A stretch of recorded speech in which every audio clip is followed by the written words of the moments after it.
Este video es patrocinado por K-Wallet, una de las mejores carteras que te permite holdear, comprar e intercambiar más de 100 activos en un solo lugar. ¿Qué esperas? Descárgala ya.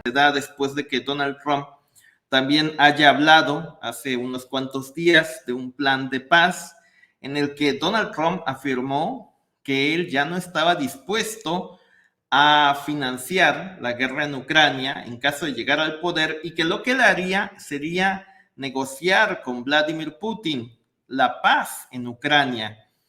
Y ojo, que también, bueno, no estoy seguro del medio de comunicación, pero en Twitter han dicho que, pues, bueno, o sea, los líderes de la oposición de Ucrania han dicho que si alguien tuviera un motivo para matar a Trump, sería el gobierno de Zelensky, porque el gobierno de Zelensky, si se pacta la paz, o sea, si tú sientas a Trump y a Putin a negociar la paz en Ucrania, uno de los grandes perdedores sería Zelensky, quien tendría que abandonar el poder en Ucrania. Yo creo que sería una condición clave.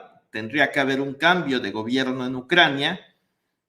Y bueno, eso, o sea, ese es como Zelensky sería uno de los grandes perdedores en caso de que Trump llegue al poder. El otro gran perdedor, que no hay que dejarlo pasar de vista, son todas estas compañías armamentistas que son un complejo industrial militar muy grande, porque hay que decirlo, fíjate que cuando uno habla de 100,000 millones de dólares de ayuda de Estados Unidos para Ucrania, ese dinero no va para los ucranianos, ese dinero realmente va para estas corporaciones que están en Estados Unidos y que, ojo con esto, estas corporaciones se quedan con todo ese dinero que es de los contribuyentes y de la impresora gratis que tiene ahí la Fed. Y estas corporaciones tienen tanto poder en Estados Unidos que son los que nombran al secretario de la defensa ahí en Washington. O sea, si tú ves, un día revisas el historial de quién es el secretario de la defensa, te darás cuenta que trabajó en este de armamento. O sea, y empiezas a juntar los puntos y ves que son parte del ejército, ves que está conectado con el Pentágono, ves que está conectado con el servicio secreto, y empiezas a ver que hay un camino directo. O sea, ¿fue el servicio secreto? No te puedo decir que sí. Lo más lógico es que sí. O sea, lo más a través de la lógica podemos confirmar que sí, por su comportamiento, por su comunicación directa con estas oligarquías.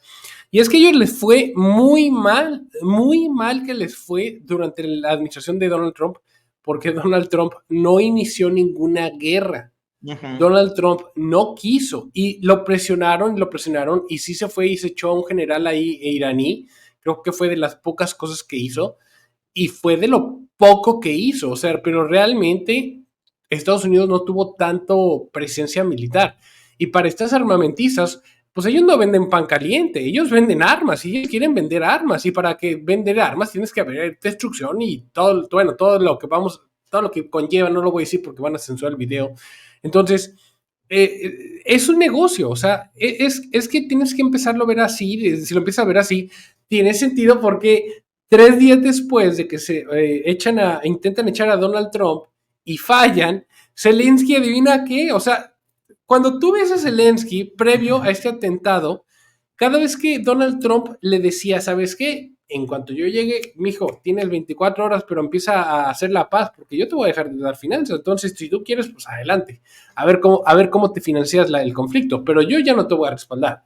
Zelensky, que es lo que decía, muy bravo, se sentía intocable, decía, no, ¿sabes qué? A ver, dame un plan. Es más, lo llegó a invitar. Y ojo, qué bueno que no fue Donald Trump allá. Ya vimos cómo le fue en Estados Unidos.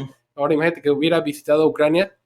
Bueno, aquí Zelensky se ponía muy bravo a retar a Donald Trump que se pusiera a darles el plan, que para verlo, para discutirlo, que si lo tenía, bla, bla.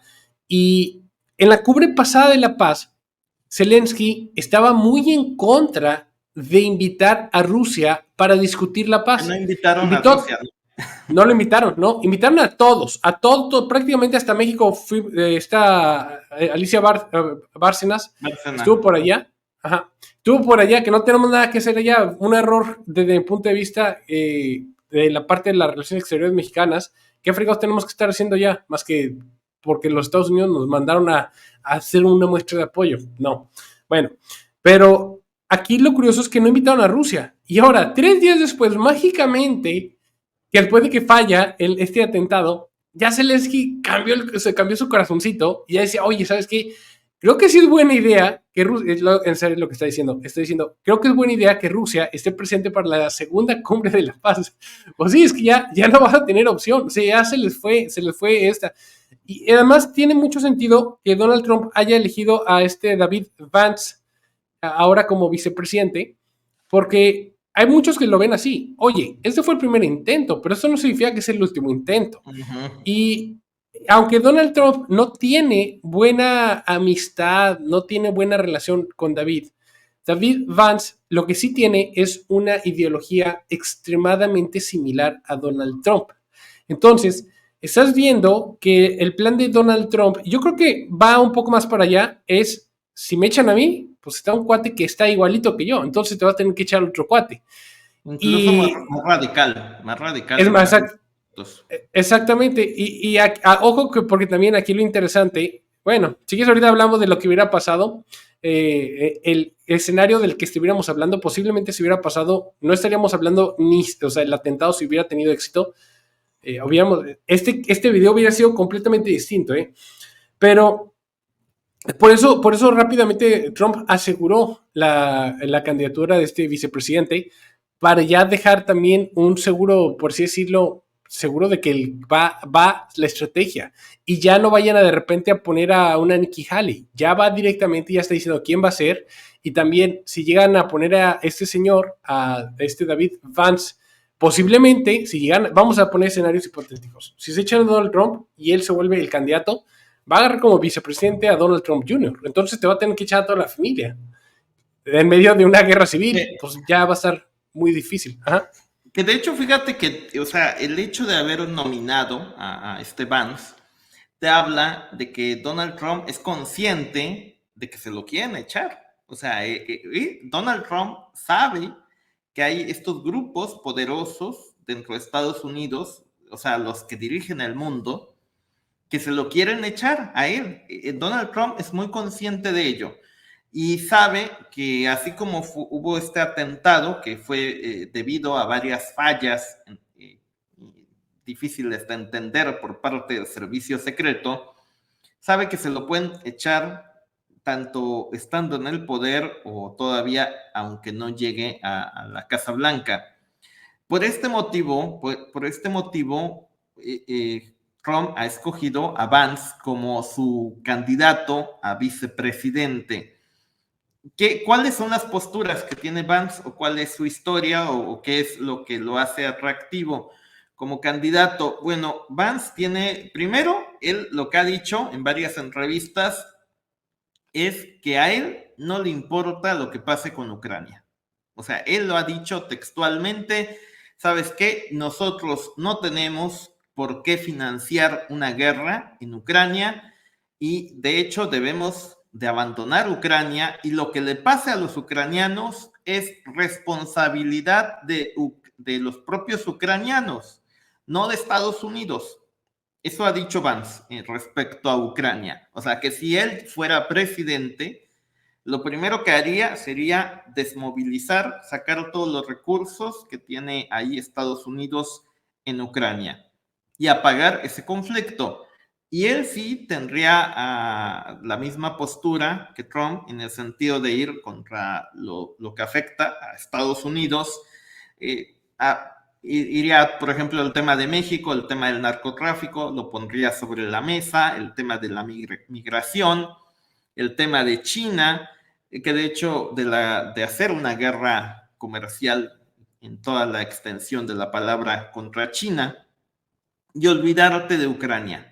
Obviamente que fíjate que cuando él dice eso, o sea, cuando dice Vance, vamos a olvidarnos de Ucrania, pues imagínate, o sea, y tú ves eso, y la cumbre de la OTAN, que se celebró en Washington, giró en torno a Ucrania. O sea, si tú ves esa cumbre, en esa cumbre, todo giró en que cuánto dinero Estados Unidos le va a seguir dando a Ucrania, cómo los países europeos tienen que aumentar su presupuesto para dárselo a Ucrania. Y ojo, también Europa, porque la propia OTAN sería una perjudicada.